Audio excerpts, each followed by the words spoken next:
Hello everyone, and welcome back. This is part 2. I had this lying around and wait. Part 3, I'm not sure how soon it will come. My capture card program is restricted by time limit, as annoying as that is. Hi, old sage.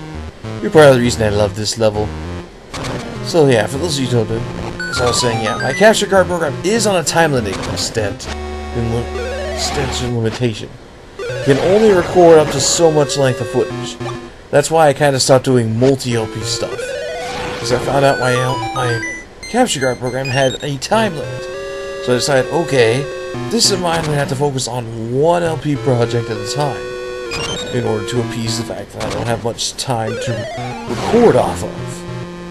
So for the time being, my primary focus is Songus, since that's the game I swore to myself I want to finish first. I got that game on.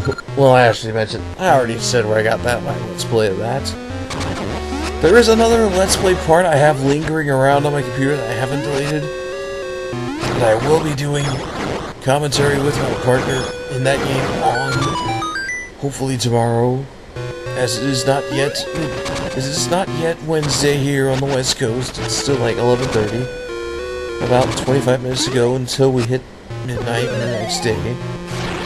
So yeah, sometime during that day, if I get my little buddy's attention, we're gonna hit up this mic, do a bit of commentary on it, and some well, I'll give you the heads up on that to pass some time with the commentary in it, because otherwise you just have him rambling sweet little nonsense, because he likes to do that, and it's precious. But some of you might want to hear something actually said. And oh man, this was a fun one. And I introduce you to, ladies and gentlemen, the red herring key item of the level. Or should I say, the secondary key item of the level. And that's, again, a nod to classic Zelda. Because the bombs were not a key item, they were just something you picked up off of defeated baddies. Granted, I learned recently from replaying it off my 3DS. Because the ambassador program gave me a free copy. Yeah. Man, I've been busy. Working on this. Working on a 3DS game review. Unfortunately, the footage is blurry awfulness. Which is a real crying shame to me, but I'm going to go with it anyways. Because I don't need much. All I'm doing is demonstrating a small point. The point may be, the purpose may be beaten though, in the fact that it's blurry regardless. How am I supposed to know? So we'll see what I do with that, whether I release it right away or just save it as some future thing to show off. When I feel like, I don't know, doing a pass. For now, I don't know what to do. Except other than avoid him. Ah, the homing blade guy. Oh man. And now, welcome, ladies and gentlemen, welcome to... Well, that's right, I was trying to get more health, so I lost that half heart. I was going up against the mini-boss next. And these dudes were past... Oh, you can't pass!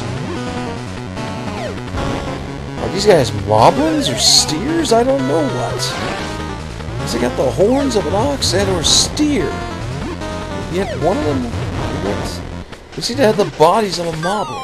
That's right, I was using bombs at this point to avoid direct contact with them because they had that blasted boomerang.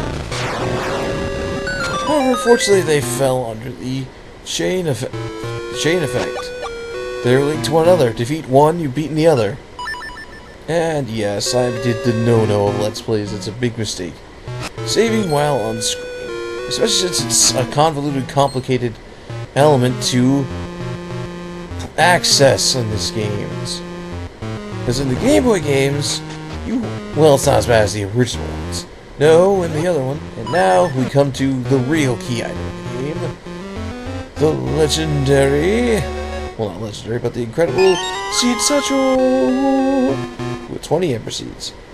So yeah, Link's Awakening required that you press all the flippin' buttons to save. At least in this game, they gave you some mercy and reduced it down to just start and select, instead of the entire grid buttons. A, B, start, and select. Because, man, was that a pain to push synonymously. Synonymously. And so, we attack the block, or the trees.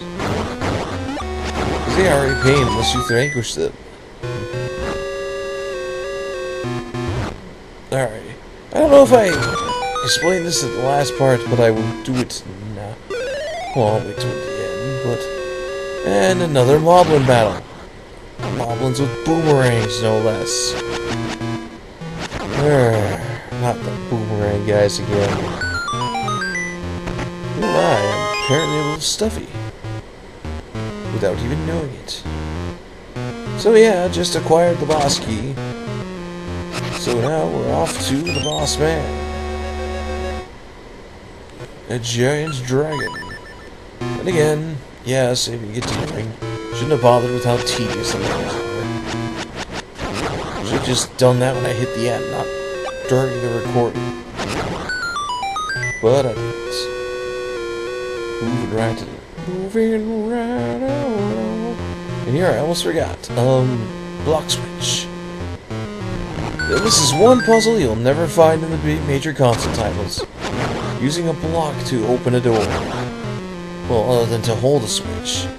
In this game, they are the switch. You have to move them in order to trigger the opening.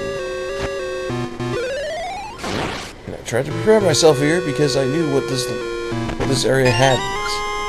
Of course, I'm full self treasure, which leaves me susceptible to that. Yeah, I'm sorry for these next few runs and how long and tedious it gets. Not to worry, I don't make you sit through the entire continuous process of trying to get there, but some flippin' floor master grabbed me. No, this is about the second to last time we can do this. If I remember correctly, yeah, that's about right. And here we go again. Do not want! Trick or treat! Want some candy? Oh. Man, this just reminds me of this time I worked at Walgreens. Hey, other help here share life stories, I guess no one's gonna fault me if I do. But yeah, once upon a time I worked at Walgreens about 5 years ago. Halloween time came round, and we had this one candy bowl that spoke in a British accent and was a little electronic toy. He would grab you by the hand and go, trick or treats! Want some candy?